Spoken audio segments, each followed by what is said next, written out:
Hey, John, how are Hey, you? George, Jess, how are you Hello, how's doing? How it you both going? doing? Hey, Good. It's good to see you. I've got Jess with me this week. So, everyone, welcome back to Rev Endurance Sports. And this is episode two of Just Two Guys Talking podcast. But today, I have, I have, I have a special guest. My lovely Jessica is with us today. So, Two guys and a girl, two guys and a for at girl. least a little while. Well, we can make that another series as well. Um, so John, how you been? I've been really good, George. The weather has been great up here. Um, and it's just great riding weather up here. The rain has seemed to stop. Where is up here? I don't know that I have zeroed in. Is it San Jose? Is it where? San Jose, Okay, South San Jose to be exact. So any South Bay riders, Quimby is my jam. Quimby Road. okay. Quimby Road, is that a climb? That is a 3 mile climb at about 10% average with Yes. 12% plus the last mile. So it saves it to at the very end when you're tired. The sting in the tail, as they call it. Yeah. hmm All right. Well, then when I come up, we have to definitely do that. hmm So today's program, we are going to do some industry news on the front end. Then we're going to do a PSA announcement, kind of a little education. Then we're going to get into where's the bike industry for the retro modern bike. What did you call it? Retro modern? Yeah, the retro mod kind of bike. Yeah, Retro mod, yeah. yeah. And which is a car term, isn't it? Yes, it is. Where Retro where you mod, take the old car and you fix it up with modern engine and insides. like good brakes and Yes, good brakes that'll actually stop you. stop the car because you put this massive engine there, and hmm now you need a way to stop the car. hmm So, not excuse me, not necessarily in the order I gave it, but um, John, you wanted to touch on something right from the beginning, and we've got Jess here, so it's a good opportunity to involve her right away. Yeah, so this would be the PSA now that it's becoming summer. Mhm. The weather is nice in North America, and we have our on-site doctor here to give us medical advice regarding sunscreen and how to protect the largest organ in our body. So let's use that term doctor very loosely. You do have a doctorate, but it's in pharmacy. So officially, yes, but practically I'm like, okay. You're not an MD. hmm Yeah, But so disclaimer right from the beginning. hmm This is not medical advice. Yes, okay, my I do bad, my have bad. maybe a little more insider knowledge than most. And also, I am a human with a lot of skin that I have a strong interest in protecting. And unfortunately, it just kind of goes hand in hand with if you're an athlete who spends a lot of time outside in California, then you're just going to get a lot of sun exposure. So, hmm um, yeah. Anyway, personally, I am terrified of getting skin cancer. I mean, there's a lot of good treatments and therapies, but it's expensive, it's time consuming, and it's not always a sure thing that they can cure it. So, the best thing that we can do is prevention.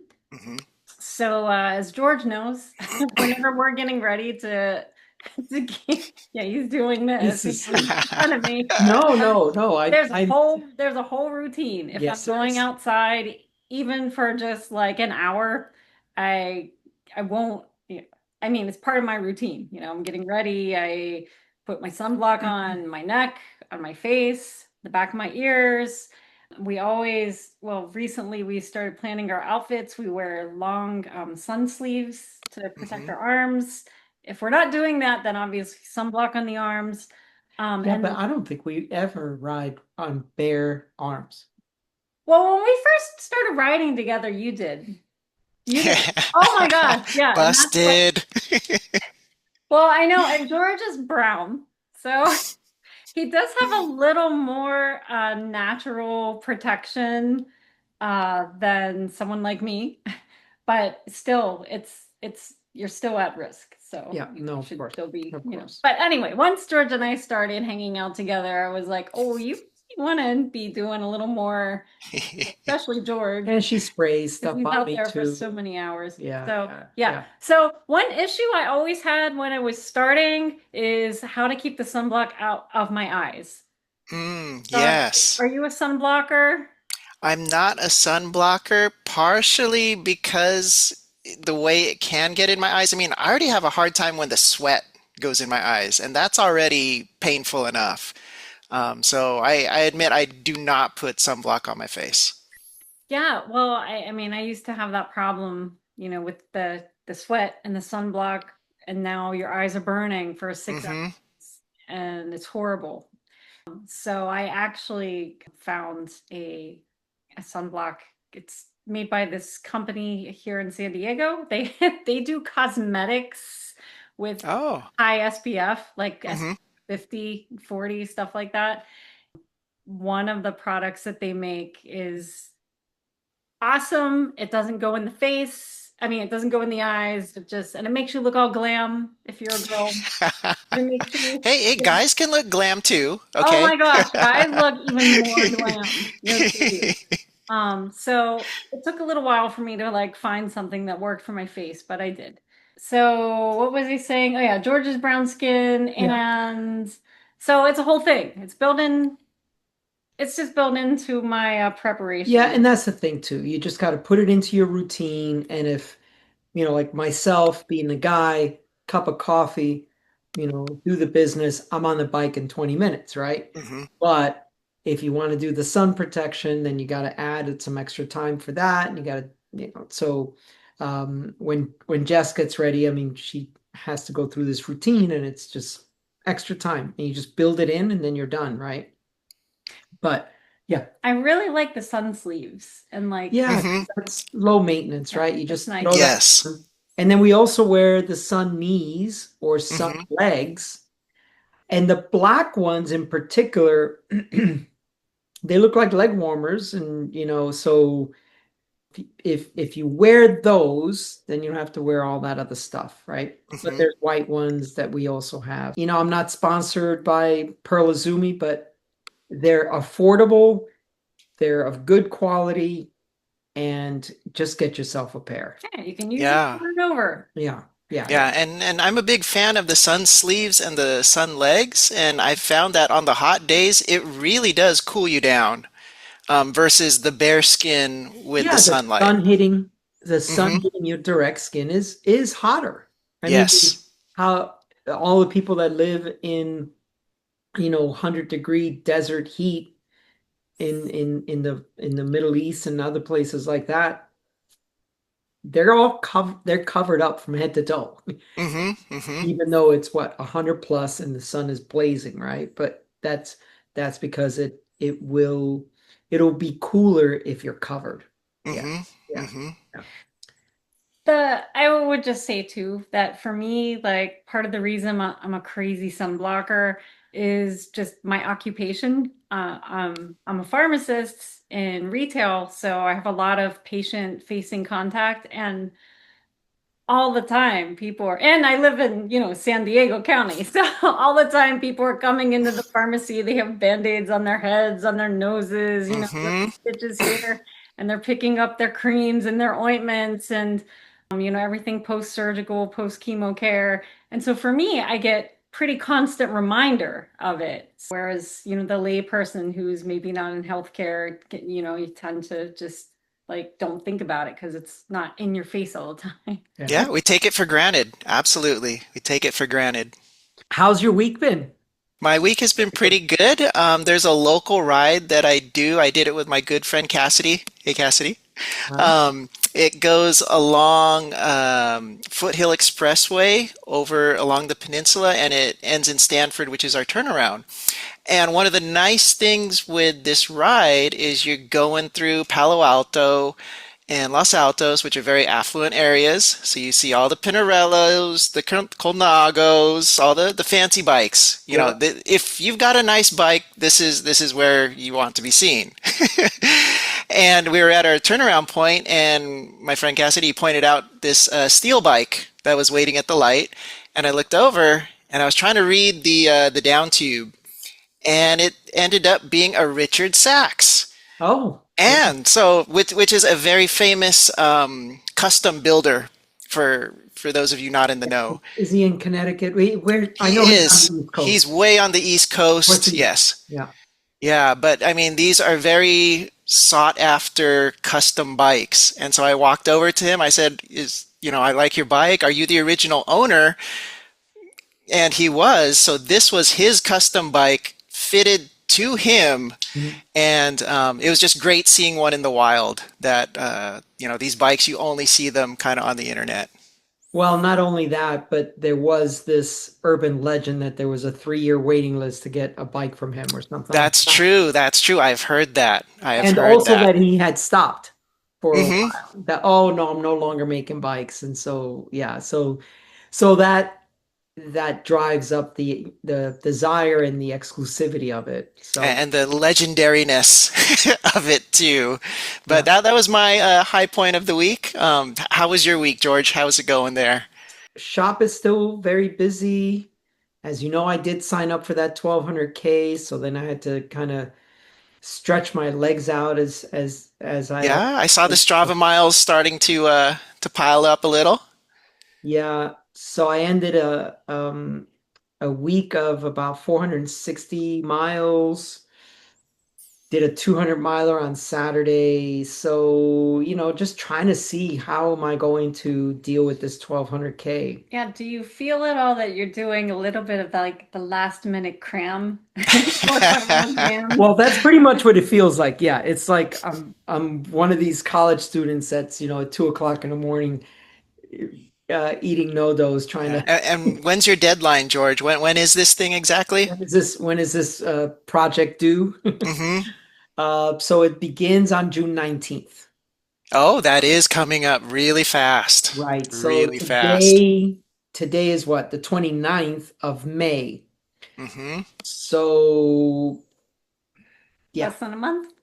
yeah. Yeah. Way, Yeah. way less And than you a still month. have to plan logistics. How are you getting there? Am I And driving? Am I are you flying? gonna rent a car?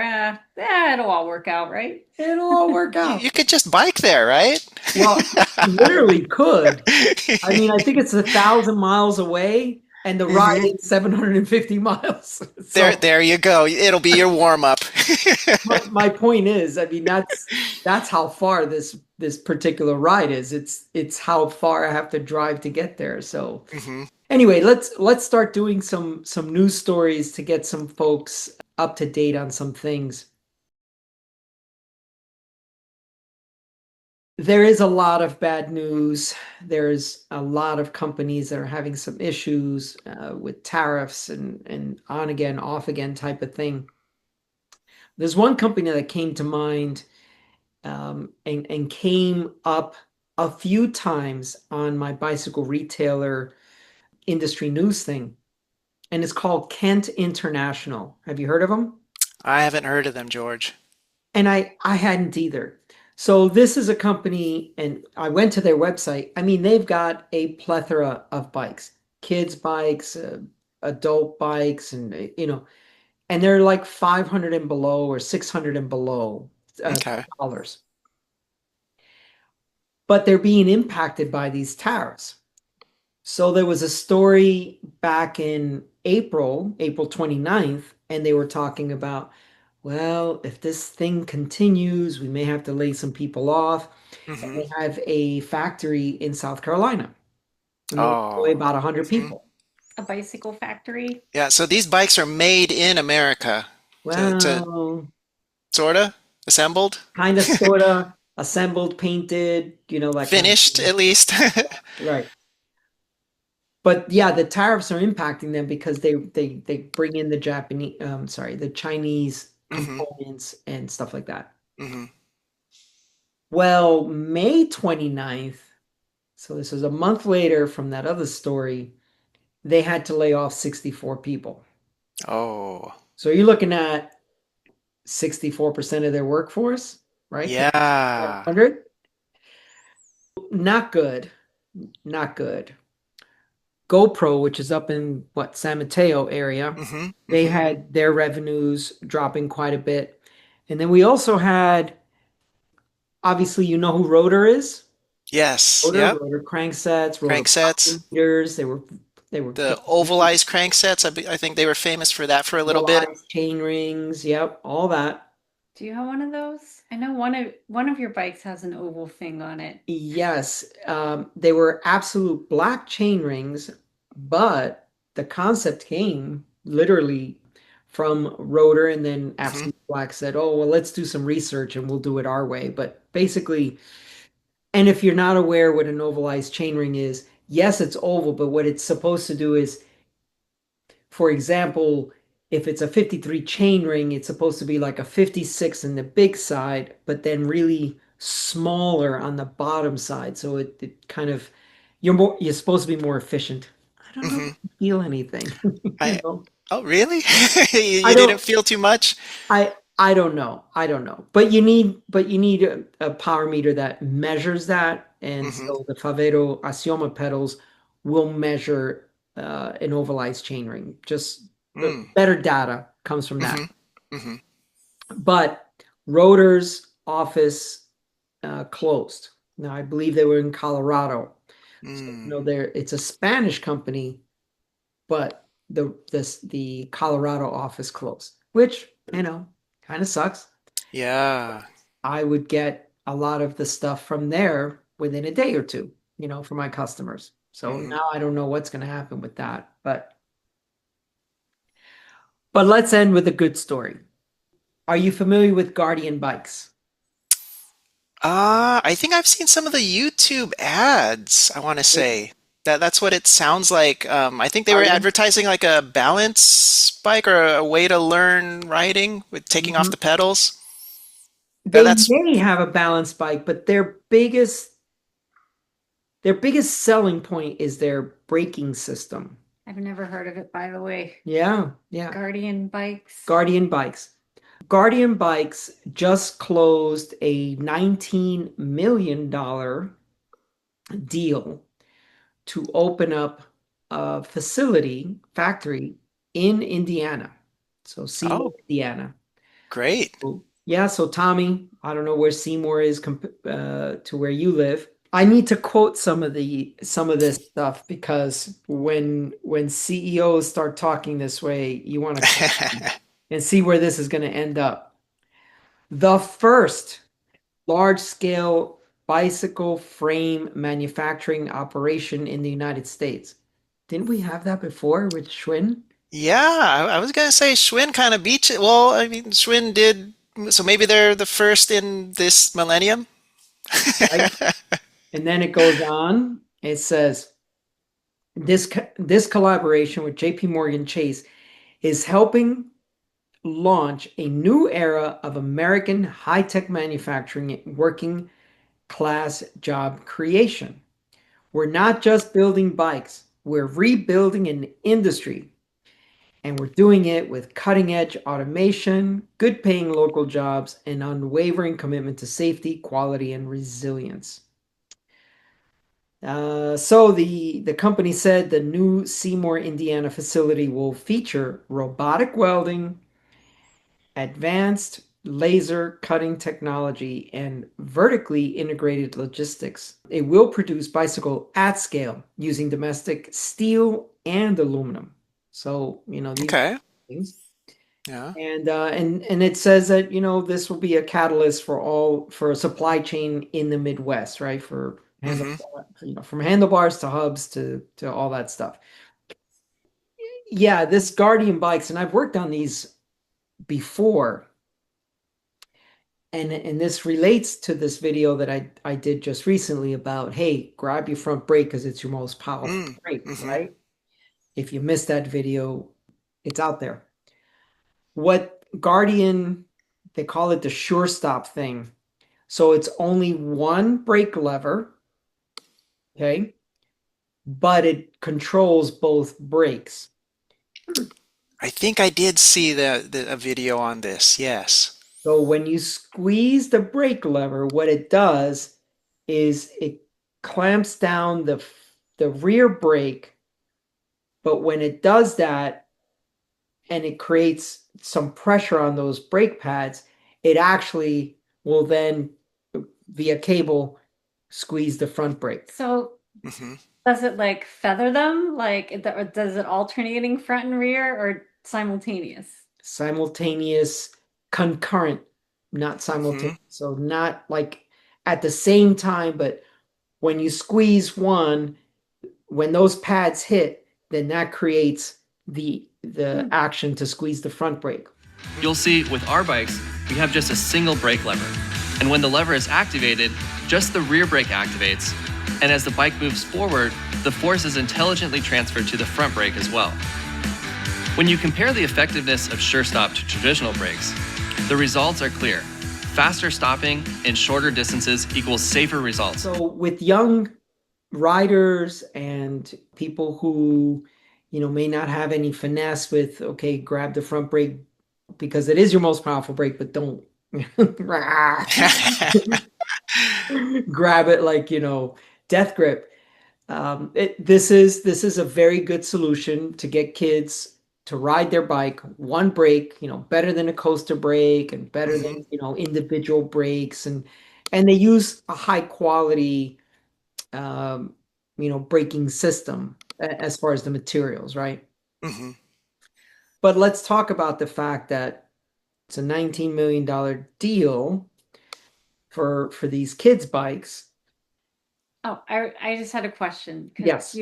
before you talked about this company, you mentioned the Kent, and I feel like there's some overlap in the demographic in the market. Hmm. Is it sort of the same? Like, so, because Kent, were they supplying like Walmart and Target and those kinds of, No, they're or they, selling on their website. oh, they're like Mm. Yeah, they're their own. they're their own brand. Oh, I'm a little confused. I It's thought okay. maybe they were like, like Huffies and stuff. I think I had a Huffy. I So, mean, all cyclists at some point had a Huffy. so Yep. the bikes that came out of the Kent plant would actually say like Kent. Yeah, I think so. Okay. Mm. So Yeah, I did not know that.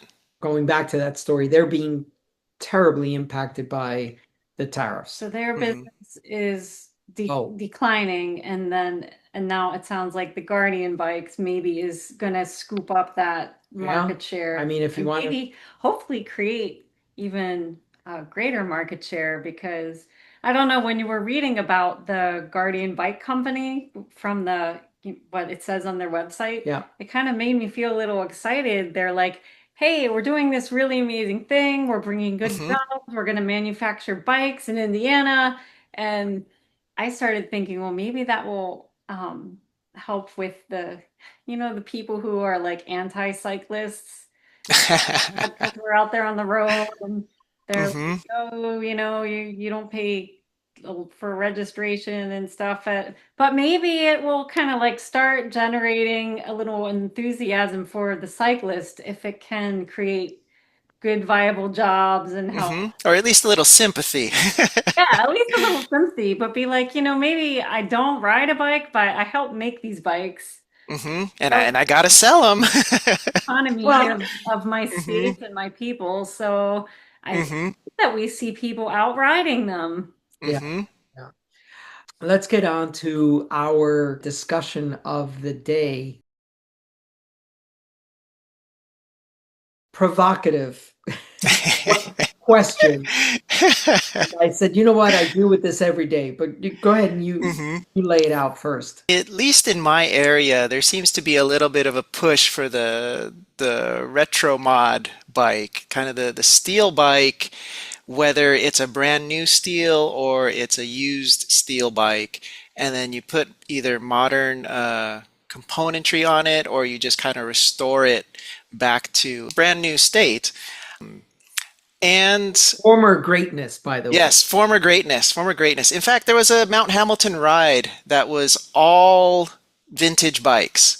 Nice. And it sounds great until you remember the gearing on those bikes. Very Exactly. small. Yeah. Yeah. So those guys definitely legs of steel, much better than mine. Yeah, but just the idea of if I wanted a steel bike, Mhm.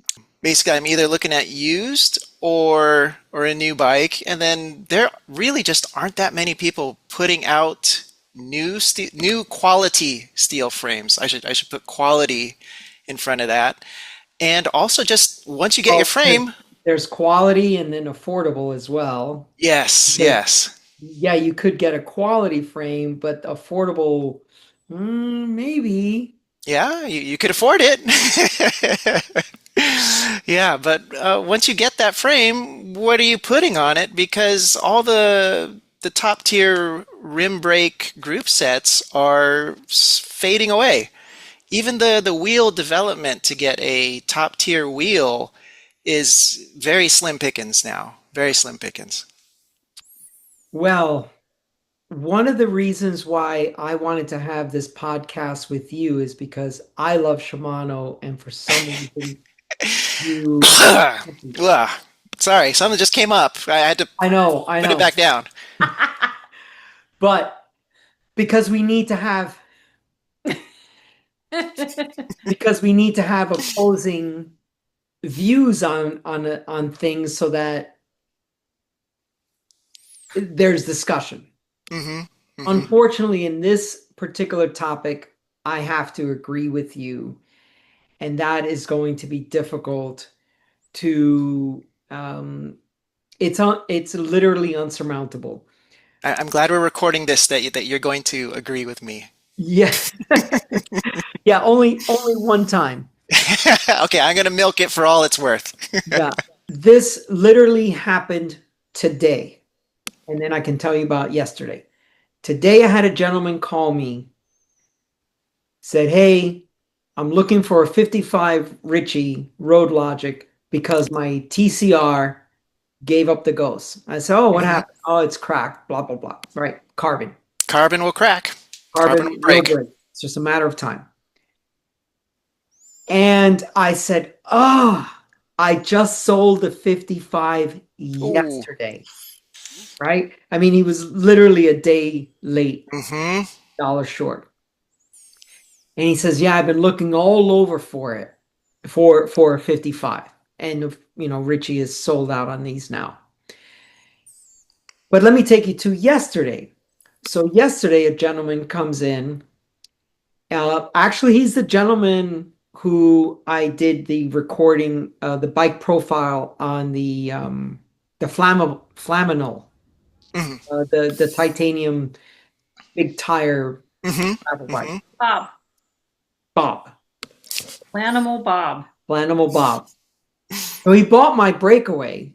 Mm-hmm. He bought a breakaway that he asked me to order one. It came in. Anyway, he comes into the shop and he says, he's looking at my Road Logic. He's like, "You know what? I rode my SL8, my Specialized SL8 top blah, blah, blah bike. It cost me $15,000. I rode it Wow. over the weekend and I hated it." And I said, "What did you hate about it?" Because I need to, Mm-hmm. I need data. Mm-hmm. "Well, the integrated bar, your hands are sweating, you're slipping because you don't put bar tape on it, and then the bar and stem, and it's all integrated, and da da da, and it's harsh and it's stiff, and it's like, yeah, because you're 58 years old. That bike Mm-hmm. wasn't built for you. Mm-hmm. It was built for that guy who's climbing some mountain at 6 watts per kilo, and he Yeah. weighs 130 pounds. Yeah. And his goal is go fast at all costs. I don't care what it Screw rides comfort. like. I don't care. I'm off the bike in 4 hours. Mm-hmm. The Mm-hmm. 4 hour bike, I've always said the 4 hour bike, and someone looks at me kind of weird, and I'm like, yeah, how long does it take a pro cyclist to ride a century? 4 hours. So that's a 4 hour bike, right? Mm-hmm. We are not those people, and we like a steel bike, and we like the comfort. So now he's like, "I want," and you'll like this part, "I want super record for this build." Yeah, I knew you would do that. Good taste. Yeah, because the demographics are such that when he was younger, he pined over it, but now he's old enough to afford it, Mm-hmm. right? Mm-hmm. Because it's a 3,000 plus group set. Yeah, not cheap. But we're going to go back to your question about where is the availability. Mm-hmm. Mm-hmm. Super record made in small numbers. Durace is pretty much, I mean, that was a group set back from 2016, the R9100. By the way, it shifts better, everything else, but we'll move on from that. I can get you Ultegra, but the shifters are delayed or back ordered. Wheels, head wheels. I mean, Yeah. the things I build my bikes with are basically not only are they the one of the only options in town, but they are high quality items. Yes. Mm-hmm.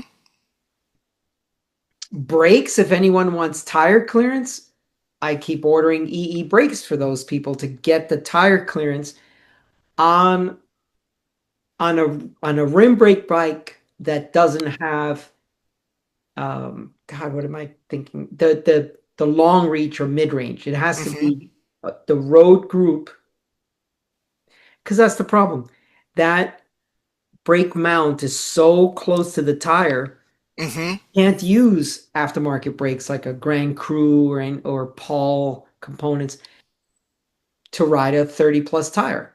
Yeah, and I admit campy brakes, you can't squish the tire in there. They're No, it's not like really meant for the 20 big max, tires. maybe Mm-hmm. Mm-hmm. 28 28s. max. And now, because it's the demographics, they don't want to ride 25s, Mm-hmm. maybe 28s, but they want to ride 30s, Yeah. 32s. They want to You be, want those monster truck tires. well, they want to be comfortable, Yeah. right? No, I call them monster truck and I call them, yeah, That's balloon only because tire. I ride 25s, so I have tire envy, I will admit. Yeah, I call them balloon tires. But Jess, on her Road Logic, we got 30 tires, Durace brakes, everything's fine, right? Mm-hmm.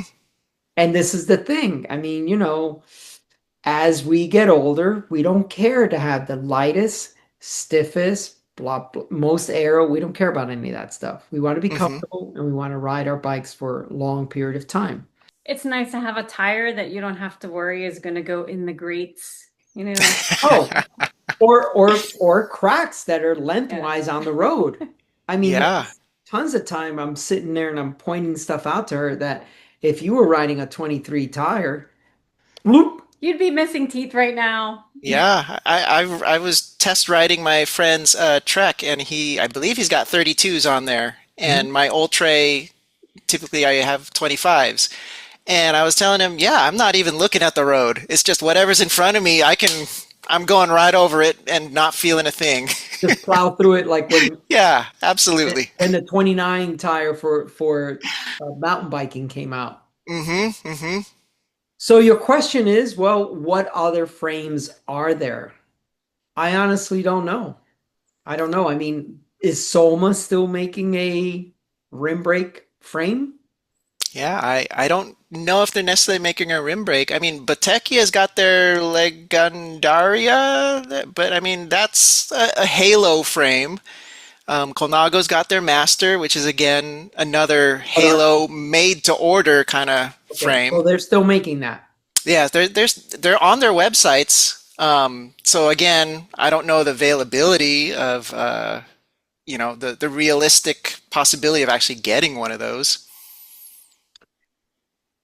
Yeah, this is, in GCN, God, with their, do you remember when they used to have their rim brake apocalypse Yeah. down stopwatch, whatever the thing was? I'm like, why are you promoting that?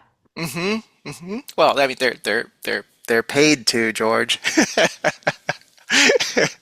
But they were promoting all of that. And Hmm. unfortunately, look, it's literally on a daily basis. I am getting people to say to me, I have a Di2 SRAM access disc brake, carbon bike, but I want a rim brake bike again. Hmm. I want a steel bike again. Or, these kinds of like statements. Hmm. And I'm like, I'm sorry, it's very hard to get group sets. I said, here's the thing. Most people that get these bikes are basically doing frame swaps. Yeah. Yeah. They're taking that bike they no longer like anymore. It's too harsh, it's too this, it's too that, and move that component group over. Hmm. But it has to be mechanical, otherwise Yep. you can't It bring it has to over. be mechanical and rim brake has to be compatible somehow. Yeah, I don't know. Um, it's a sad state of affairs. So, Jess, I wanted to ask you about your previous bike. You used to ride a Cinelli bike, and that was a carbon bike. Is that correct? Yes, it was. And I'm super surprised that you bring this up even. But yeah, it was a Cinelli Superstar. And that's what I was riding when I met George for the first time. And it's actually, I'll keep it super short, but Oh to me, no, it's go sort as of long as like, you want. it's a story. It kind of ties into the whole disc brake, rim brake thing. So a few years ago, I was working where a job I was commuting by bike. So every day I would ride my little Cinelli Superstar to work. And then after work, I would take the long way home to get like a workout in. I want to And say that's a pretty nice commute bike, by the way. Good, very good taste. Good Yeah, I choice. guess because her other Cinelli, Oh, whoa, okay. because her other Cinelli, yeah, two Cinellis. Go ahead. anyway, another story. But this is the first one. It was like my very first, like, oh my gosh, I'm kind of going to be a Hmm. serious cyclist Hmm. bike, that kind of bike, showing I was okay. Anyway, after work, I got on my bike and I started pedaling which was going to be the long way home, and there was the squeaking, this Mm. horrible Hmm. squeaking, and I'm like, ugh. And it was a lot worse than usual. The brake was just rubbing Hmm. I guess maybe yeah, rubbing, not squeaking. Whatever. They're one and the same. Yep, the And disc I'm brake like, people know the noise. yeah. And I'm like, oh, not again. So the shop where I usually had to drive my bike to fix my squeaky rubbing brake. They were closed, which so I put on my phone. I started Googling. I'm like, there has to be a closer bike shop, so I don't have to like drive my bike all the way down to get it fixed and then drive it all the way home. Like my time is so limited. Hmm. I don't want to spend my time. Anyway, okay, so I Googled, I'm like, okay, there's got to be another bike shop around here. And then I found this like crazy little bike shop. Maybe, I wasn't even sure what it was at the time. I came up on Google, it was only half a mile from my condo where I live. Oh, It's super called Rev close. Endurance Sports. And I'm like, I don't know. I'm reading the description. I'm like, I don't know if this place can actually fix my brakes, but I'll give him a call. So, so I called the number on your website. And when George answered, I mean, I could tell he was like somewhere outside because there was a Hmm. Hmm. Hmm. sound in the background. And I'm like, hi. Oh, you were like, you always open with Rev Endurance Sports. How can I help you? And I'm like, oh, hey, do you fix brakes? My brakes are like rubbing. And George was like, well, I'm out on a ride with a client right now, but, if you text me, blah, blah, blah. Or I think we maybe had a little more exchange. But anyway, he told me that I could come in that very day. Ah. So, Hmm. so I started pedaling back instead of going the long way home, which would have been a really good workout. I started pedaling back to my house because Georgia's shop was only like a half a mile away. And by the time I got there, I think you were back or you were close to being back. And I wheeled my bike in and I'm like, oh, these brakes. I'm like, they're rubbing and they're eclipsing and it's driving me crazy. And I tried to fix them myself. And anyway, George threw it right up in the stand. And I was like, wow, look at that guy. Like, Well, I'm sure on George's end, he probably had, this is the most beautiful customer in the world. Absolutely, we're fixing your bike.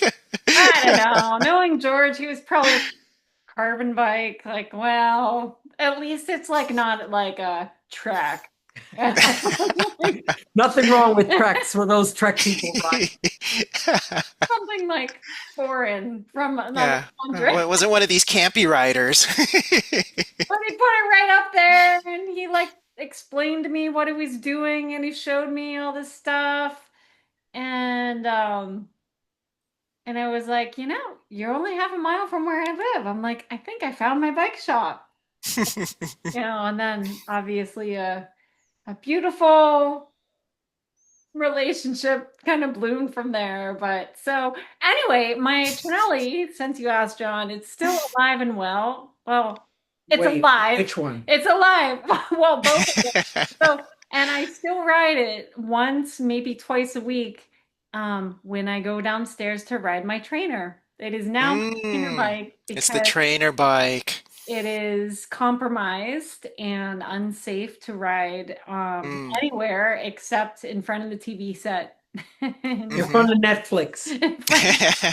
So thank you for asking. So, but that's one Chanelli, but Hmm. the other Chanelli. Yeah, that one is also, oh, the other Chanelli is also unsafe for riding on the road, and it is in George's. So at George's shop, he has a graveyard for carbon, Oh. broken Hmm. carbon stuff. And yes, my other bike that was carbon is in the graveyard. It's a RIP. it's a show and tell that I have, right? It's like, Mm. oh, you want another carbon bike? Hmm.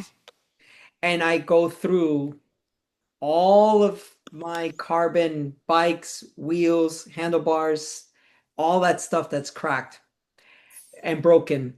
Hmm. But uh, maybe tell me why you asked just that question. Yeah, I was just curious since you went from riding a carbon bike to the Steel Ritchie, how is that feel for someone who isn't quite a super bike geek, but still, Wait a someone minute, who, you're saying I'm not a super bikey? Can't you tell? I'm yeah. like, it's that obvious. Um, so I mean, it's amazing. And I can only repeat the words that I've heard a couple other people say, the bike I have right now, the one I'm riding, the Road Logic, it's steel, is a bike with soul. Hmm. Hmm. And I couldn't have coined that phrase better myself. I mean, the feel it's so different. Hmm. Um, I mean, my carbon fiber bikes were nice. They made me feel like fast and stuff. They were bumpy and now they're both broken. And one of them I do have the option. I can probably repair it for like $800 Hmm. and get it back out there until someone else crashes into me and breaks it again. And then what? And I'm not a pro. I don't have an endless line of Hmm. You can't bikes just wave at to the my support car. yeah, you're like, oh, I need a new bike or two. Hmm. Um, no, I love my steel bike. I love how it makes me feel grounded. Hmm. Like literally with the actual ground. Um, no, I wouldn't even consider getting another carbon fiber bike. I thought about titanium and I talked to George about that. But I guess titanium actually, I thought they were indestructible and not prone to breaking, but then George said, no, they can and do also break. Yeah, And I was like, there's oh, Yeah. then I don't want that. there's cracks in the welds from, but But this is a good conversation to have because there is a video the very first time that Jess rode my Road Logic, my gray one. Hmm. And of course, the reason she was riding my Road Logic, because that's important too, was because her right hydro the hydraulic piston seals, whatever something, was Hmm. leaking fluid, hydraulic fluid. Oh. So we had to warranty the shifter, Hmm. right? So her bike was inoperable. Hmm. I said, Jess, we are pretty close to the same height. We just have different inseam torso proportions. Let me put you on my Road Logic. And there's a video on the channel where she's riding the Road Logic for the first time. And, she actually makes a disclaimer of, okay, I'm not a new age, earthy person, whatever, but it just feels like a much more grounded energy, all these kinds of things. I'll put the link down below. You're riding my Richie. Yeah. What do you think? Okay, so the ride feel, I mean, it's markedly different than my bike that I always ride is carbon fiber. Yes. You can tell right away the energy that's transmitted through the bike into your body. Yeah. Now, I'm not a new age person, Right. but it feels totally different. I feel like all the road rumble, whatever you want to call it, all the interference it's very smooth and evenly distributed throughout my body. Yes. It's a much more subtle feeling than riding my carbon fiber bike, Right. which I've been on carbon for like 3 years, Yes. and pretty much exclusively. So it's something that I notice right away. Right. I feel really stable. Right. I feel very connected Yes. to the ground, to the pavement. Yes. So, but there is this what is it? Resto mod? Retro mod, yeah. Yeah. There is this desire to do that. Like I said, that gentleman who said I rode my SL8 on the weekend. I love Peter Sagan, by the way. Super cool guy. I mean, I've got a video of when he gave a shout out to my son Alexander, and he was quite young at the time. And Alexander used to watch him race and all his antics at the finish line with all Hmm. the Hmm. finish line celebrations. So I'm sitting here with two-time world champion Peter Sagan. Hello. See, I've got a 12-year-old son at home, Alexander. Hello, Alexander. How are you? He's a big fan of yours, so he said, "Hey, if you can get a picture," I said, "Okay, I'm going to get a video. Oh, nice. It's better." Good. Thank you, sir. Yeah. Welcome. Um, so, but this bike he's got, it's a Peter Sagan model, and it's SL8 and everything. And he's like, I just want a good, high quality steel bike. Hmm. Hmm. He wants to go back to rim brake. He wants to go back to cable.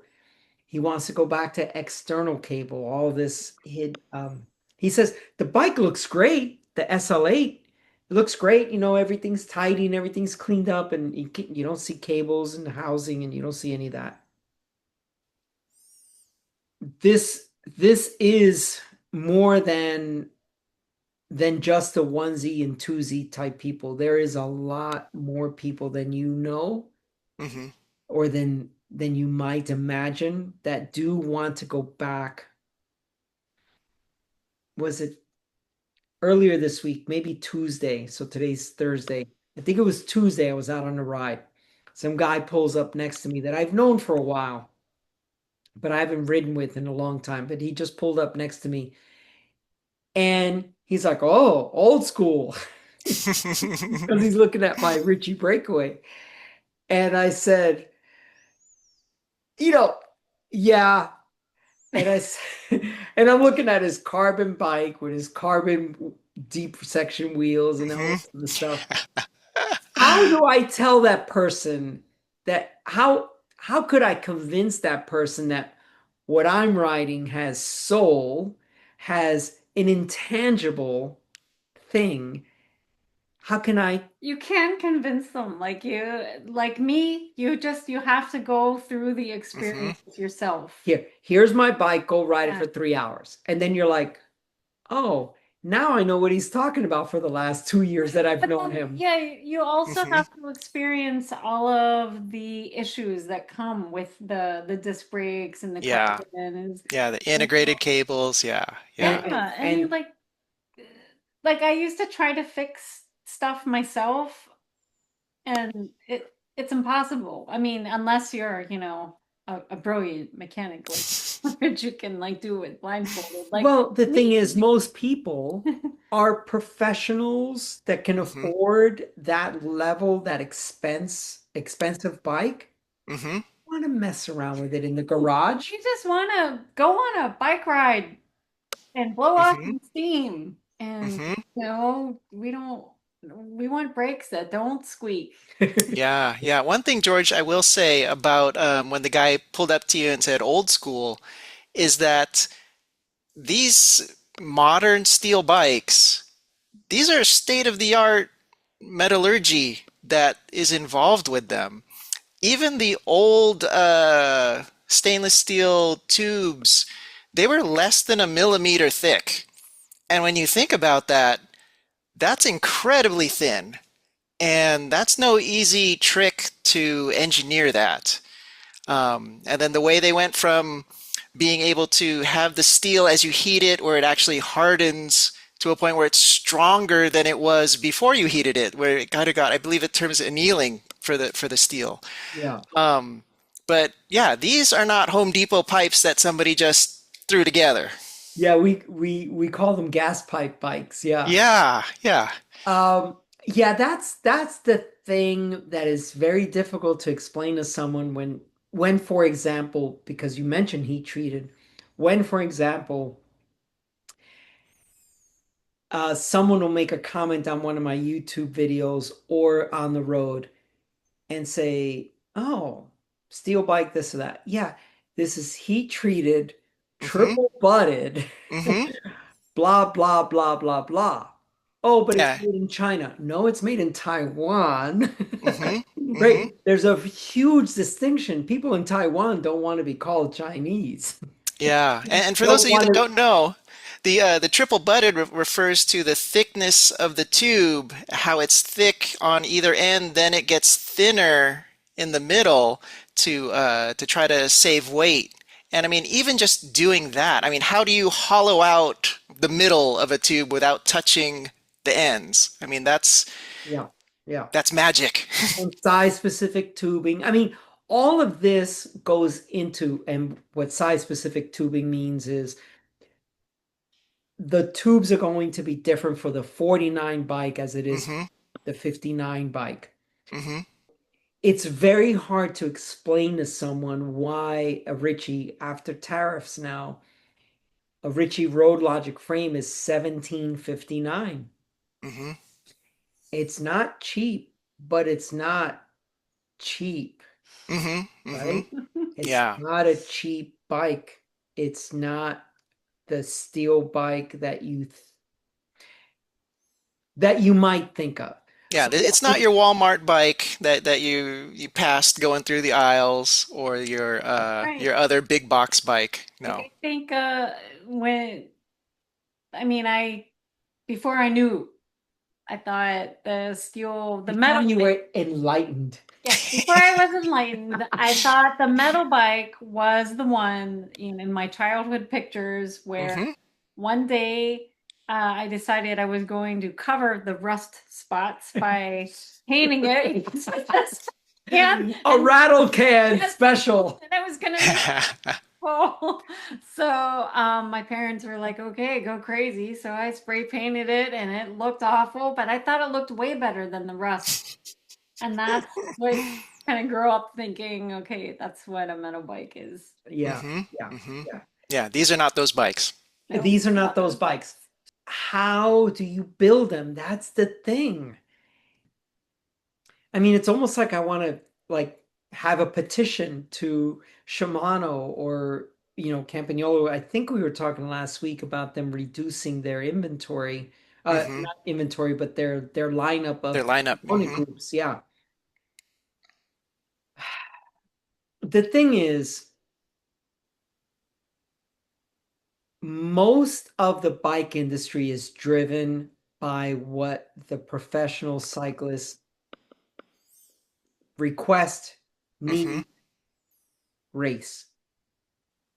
So what you have is, and if you're a mechanic for a pro cycling team, do you want to be messing around with routing internal cables to a bike? No. So what do you say? Oh, well, if we can get rid of this internal routing, da da da. Oh, okay, well, we'll make Bluetooth, you Mm-hmm. know, for the shifters to the derailleurs, and then because you have to turn the bike around in the next 6 hours after a stage, and you work until midnight to get these bikes out for the pros to be ready to roll again the next day.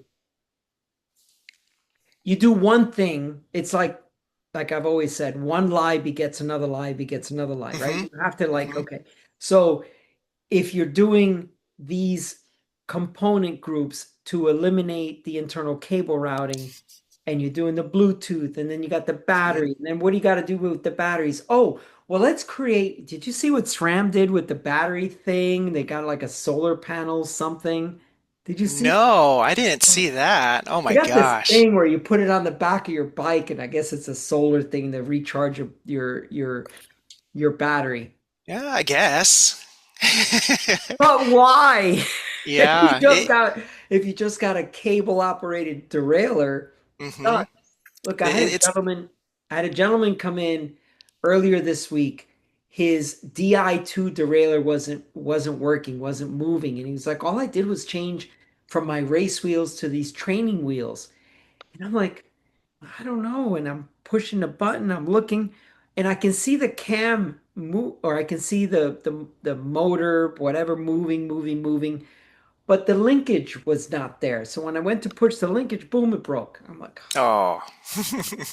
it's a Di2 11-speed rear derailleur. It's a $700 derailleur. Mm-hmm. $700 for a rear derailleur. It's obscene. It's Yeah. absurd, is what it Mm-hmm. is. Mm-hmm. And this is where people are at with these electronic uh, contraptions. I don't even want to call them a bike. Yeah, I am kind of waiting for the pro teams where since everybody's got the Bluetooth shifting and everything, somebody's going to start doing electronic warfare where it's going to start jamming the other guy so he's stuck in his gear on a Shift, climb. shift his Yeah, gears. or shift it, misshift his stuff, or just throw his chain. Yeah. I don't know. Where do you get the group sets? Where do you get the wheels? Where do you get I don't know. Hmm. I honestly don't know. And this is a travesty that the bike industry has pushed down. And you get this argument. You get this argument of, well, no one's buying that anymore, so that's why we're not making it. Hmm. Slow down, buddy. If you make it, people will buy it. Hmm. Hmm. If you have this philosophy or this circular argument of no one's buying it, so we're not making it anymore, well, then yeah, we can't buy it because you're not making it anymore. Hmm. Hmm. It's a very difficult situation for people like me. I'm not a retro grouch, but I can tell you, not all the time, but I can tell you that I'm about to do a 1200K with a 60 rider limit. I will bet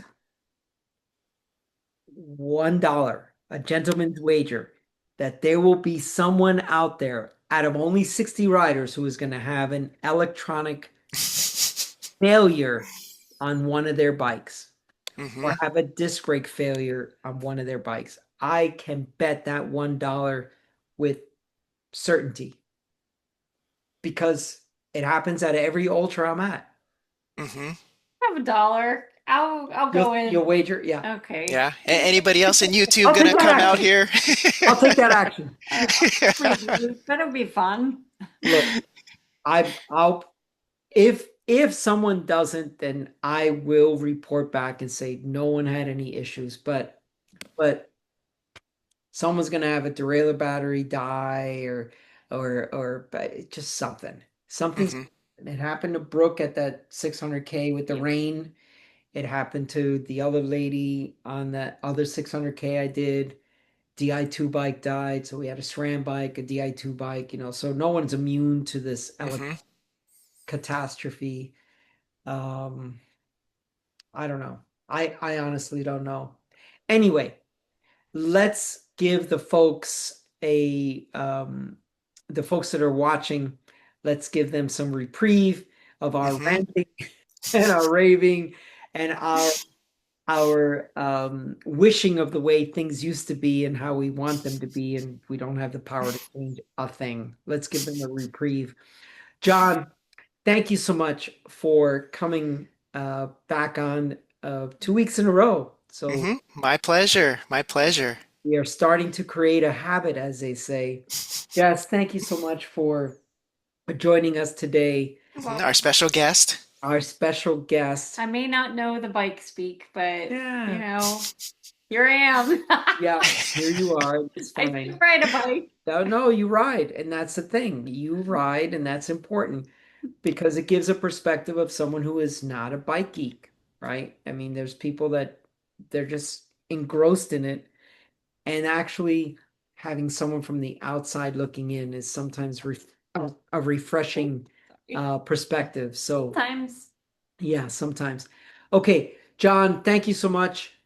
Jessica, thank you so much. For everyone else, please like and subscribe, and we will see you up the road.